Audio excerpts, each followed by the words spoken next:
Hi students, we are looking at Chapter 8, Social Justice Studies, and specifically we are getting into some specific context and examples about indigenous groups and some of the issues they are dealing with because of notions of colonialism, white supremacy, and neocolonialism.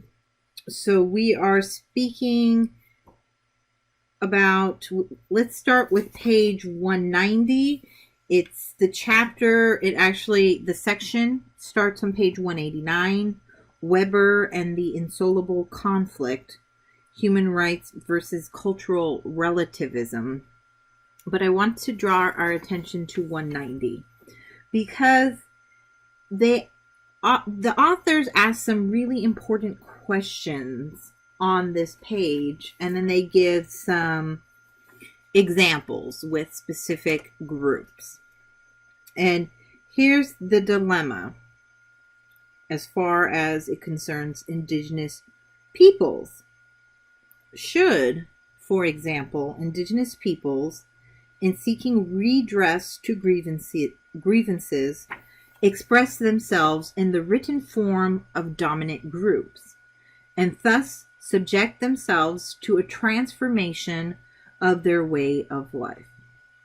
Consider the effects: undermining elders, privileging the written form over the oral form, establishing alien timeframes, and separating phenomena into abstractions rather than assuming interconnectedness. And so these questions that the authors are asking is related to how much indigenous groups are expected to assimilate themselves into a dominant notion of justice. When I say assimilate, I mean give up their ways of practice and being in order to conform to dominant notions. And so even in the way the authors phrase these questions, they're giving you the binary.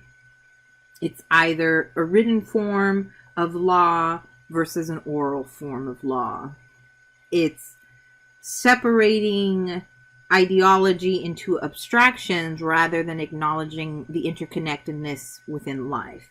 It's undermining elders in order to recognize other people that are expressing a Western or a dominant form of law.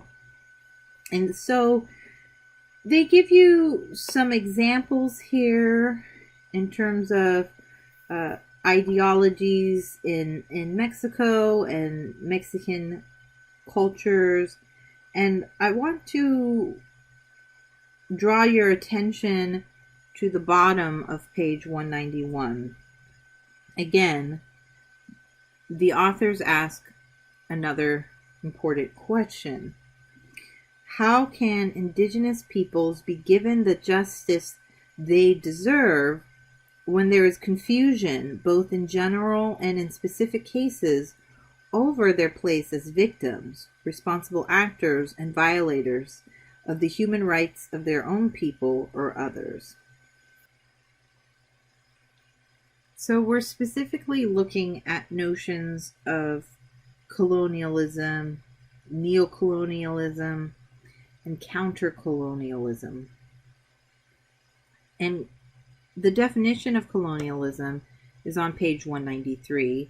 It's basically the establishment of a dominant group in another country or another place and taking power in terms of economy and land and labor and resources of a colonized nation, and then the repercussions from that colonization.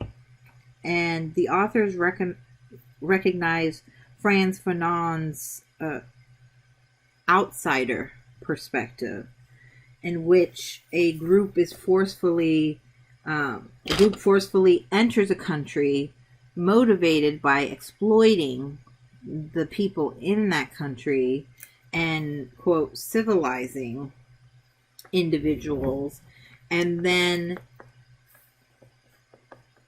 insinuating a type of criminal justice system which represents the colonizers' rule and not the indigenous groups who originally lived there.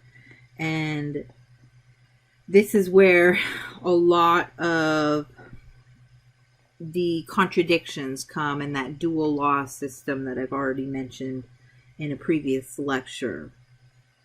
And so, how do you decolonize criminology if it has been infused with a colonizer's theories and omission of indigenous ways in such a way that it has been detrimental and it has negatively impacted these groups rather than protecting them or helping them with their own sovereignty?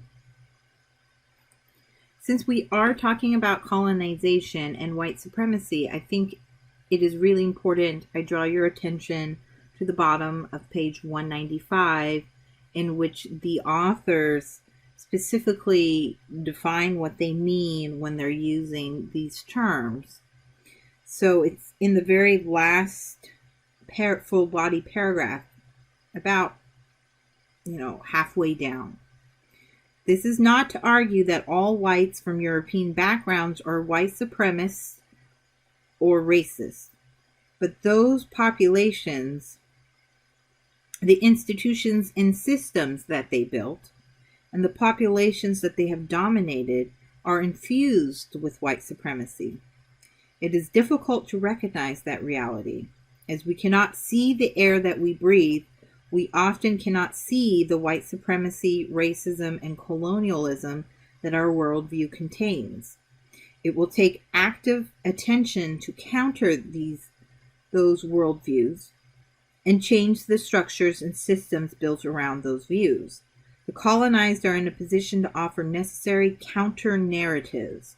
We must be wary, however, of the impact of existing dominant discourses that frame constructions of reality. Can the subaltern break from the very categories of given language itself? And so the authors are stressing it's not any given person that is upholding white supremacist notions. It's not an individual understanding. It is a systematic understanding that dominates how we are socialized to think. And that relates very much to our other textbook in the class, Is Everyone Really Equal? And so one way to address this is to use reparative justice and reparations in terms of how you give back to these communities that have been harmed.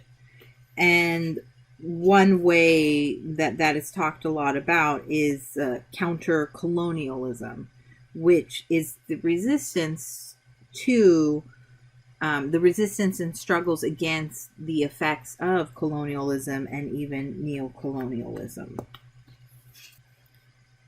Since post-colonial theory and counter-colonial theory, it's such an important section, and to some degree is the answer to some of the notions of injustices that are occurring within the law system, legal system. I'm going to have another final mini lecture on that portion. And of course, if you have any questions about what was discussed in this section, reach out to me via email.